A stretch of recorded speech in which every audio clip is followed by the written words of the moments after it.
President Biden and other world leaders are pledging their continued support for Ukraine as the country faces relentless Russian missile strikes.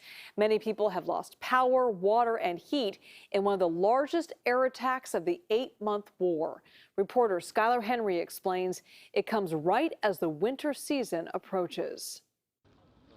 For a second straight day, Russian forces kept up attacks on Ukrainian cities, terrorizing civilians in the south and elsewhere. Да сложно словами описать. The owner of a car shop that was destroyed expressed sadness at the death of a security guard. This woman was rescued from her home after a Russian anti-aircraft missile hit the area. The fresh attacks come just a day after Russia struck cities and critical infrastructure across Ukraine Monday, following an attack on a key bridge to Russian-occupied Crimea. In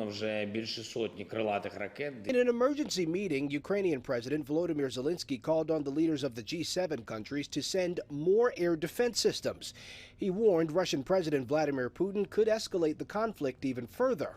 In a joint statement after that meeting, President Biden and the leaders of the other group of 7 countries vowed to continue to provide military and financial support for Ukraine, promising severe consequences if Russia uses nuclear weapons.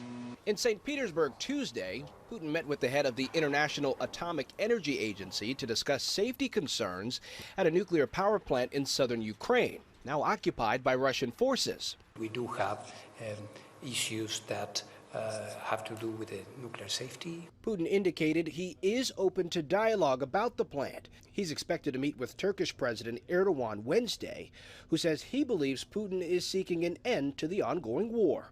Skyler Henry, CBS News, the White House. Within the last few hours, Defense Secretary Lloyd Austin arrived in Brussels to meet with NATO leaders and help coordinate military aid to Ukraine.